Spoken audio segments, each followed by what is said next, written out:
Audio book वाङ्मय 66 युग निर्माण योजना दर्शन स्वरूप व कार्यक्रम चैप्टर 4 पार्ट 10 सांप्रदायिक अनेकता से धार्मिक एकता की ओर।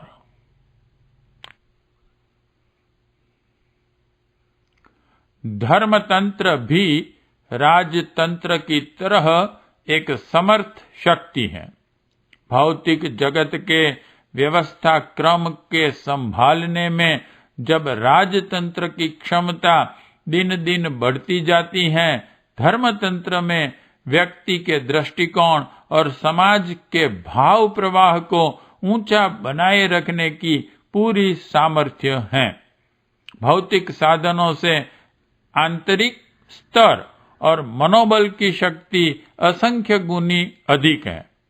आत्मबल की समुचित मात्रा होने पर साधनहीन व्यक्ति भी ऋषि मुनियों जैसा महान व्यक्तित्व बनाए रह सकते हैं, किंतु पर्याप्त साधन संपन्न व्यक्ति यदि आंतरिक दृष्टि से गया गुजरा हो तो न केवल अपने लिए वरन दूसरों के लिए भी शोक संताप का कारण बना रहेगा। हे व्यक्ति की संपदा उसके लिए उल्टी विपत्ति ही बढ़ाती है।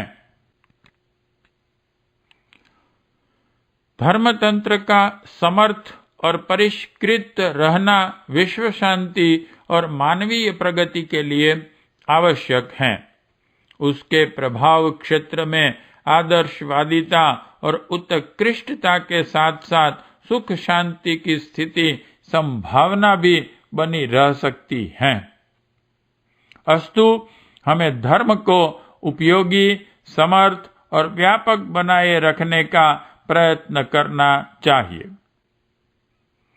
आज सभी क्षेत्रों में विकृतियां भर जाने की तरह धर्मतंत्र भी अवांछनीयताओं और मूढ़ताओं से घिर गया है।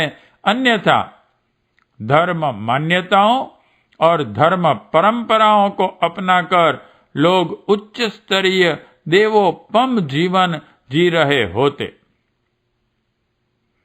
धर्म क्षेत्रों में घुसी विकृतियां उसकी उपयोगिता को नष्ट कर भ्रांतियों, भ्रष्टताओं, संकीर्णताओं, द्वेष, दुर्भावों को बढ़ाने की विपत्तियां उत्पन्न कर रही हैं। धर्म का ऐसा स्वरूप अनुपयोगी ही सिद्ध होगा जो मनुष्य को ऊंचा उठाने की अपेक्षा नीचा गिराने लगे। आज उसका ढांचा कुछ ऐसा ही बन गया है, फलस्वरूप सर्वसाधारण के मन में उसके प्रति अश्रद्धा उत्पन्न होती चली जाती है।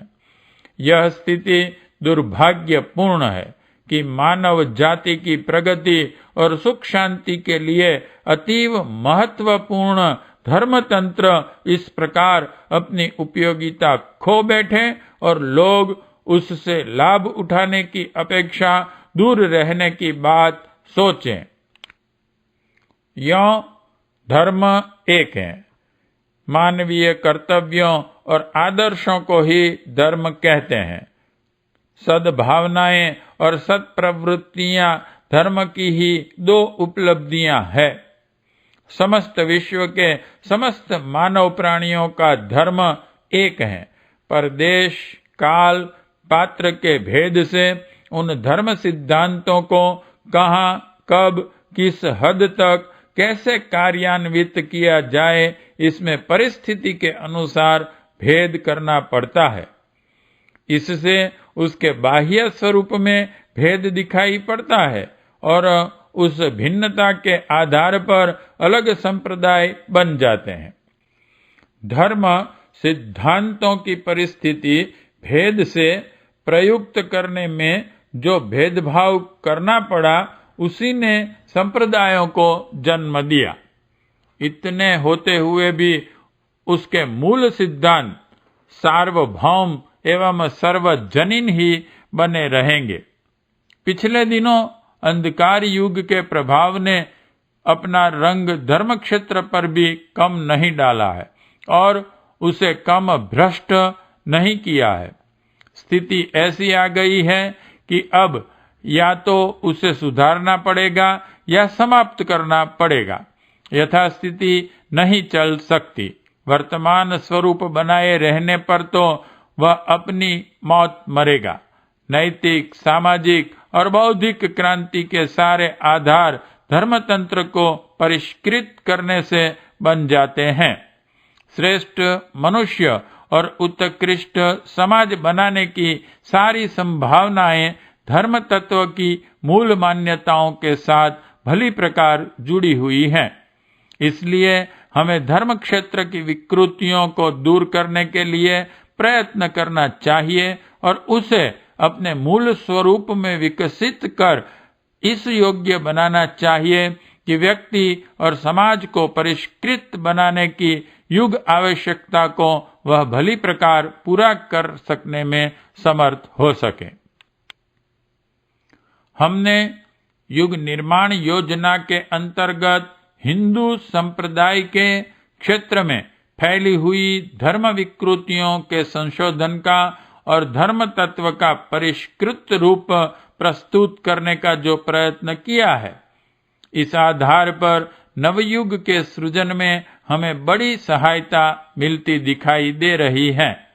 अपनी गतिविधियों का प्रभाव यों सर्वत्र पड़ रहा है, पर उससे हिंदू धर्म को प्रगतिशील बनाने में अधिक सहायता मिली है। यह एक तथ्य है। हमारी भावना एक सीमित क्षेत्र या वर्ग तक अपनी गतिविधियां सीमित करने की कभी नहीं रही है। हम हर बात को सार्वभौम और सार्वजनीन दृष्टि से देखते सोचते हैं। किसी धर्म या संप्रदाय से हम बंधे नहीं हैं। विश्व मानव में देवत्व का उदय करने का अपना कार्यक्रम सार्वभौम है। फिर हमारी गतिविधियां हिंदू समाज को ही प्रधानता क्यों दे रही है?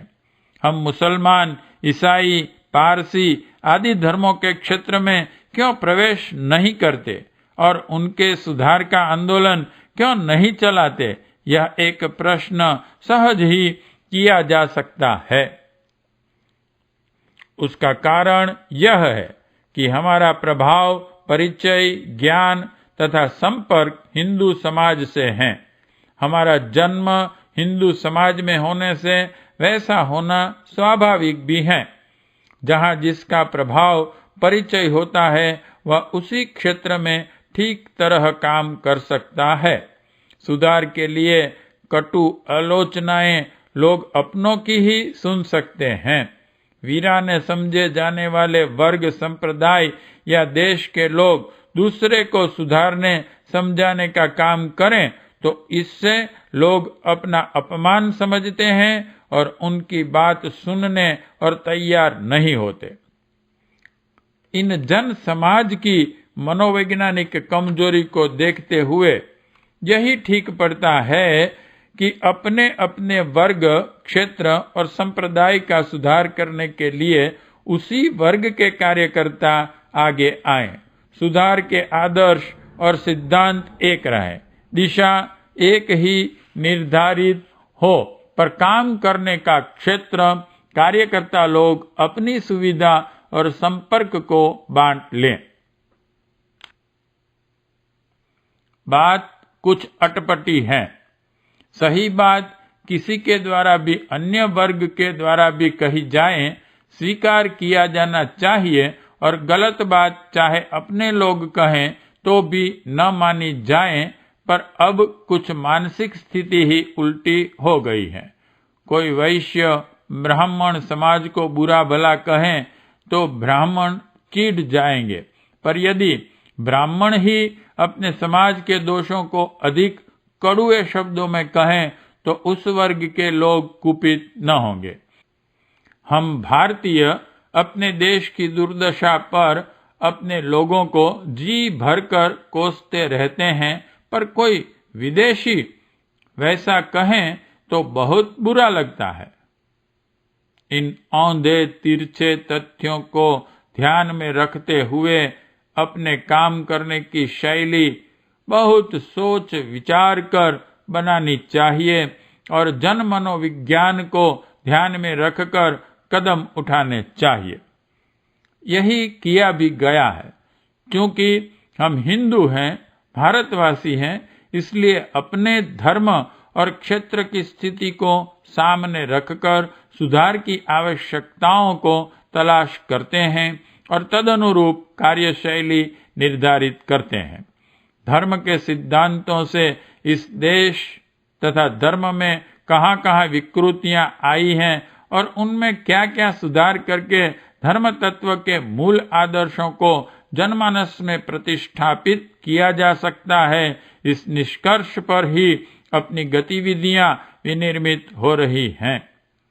यही क्रियाकलाप हर धर्म, उपदेश, हर क्षेत्र और संस्कृति में अपनाया जाना चाहिए और उस कार्य को उसी वर्ग के लोग अपने हाथ में और अपने क्षेत्र में जिन विकृतियों का उभार देखें, उनका विरोध करने के कार्यक्रम बनाएं।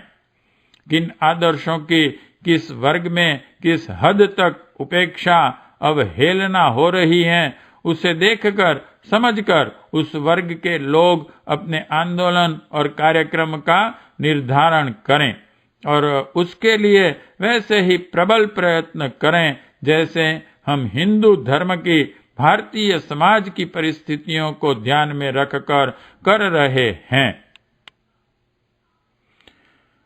हिंदुओं में दहेज, मृत्युभोज, ऊंच नीच जैसी सामाजिक विकृतियां भारी अहित कर रही हैं।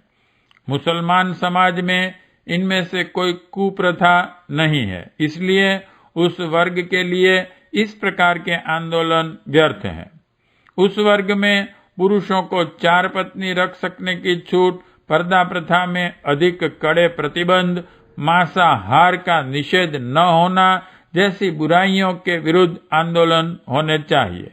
ईसाई पारसियों में दूसरी तरह की सामाजिक बुराइयां और अवांछनीयताएं हो सकती हैं, पर उन्हें उसी वर्ग के लोगों द्वारा अधिक अच्छी तरह समझा और सुधारा जा सकता है।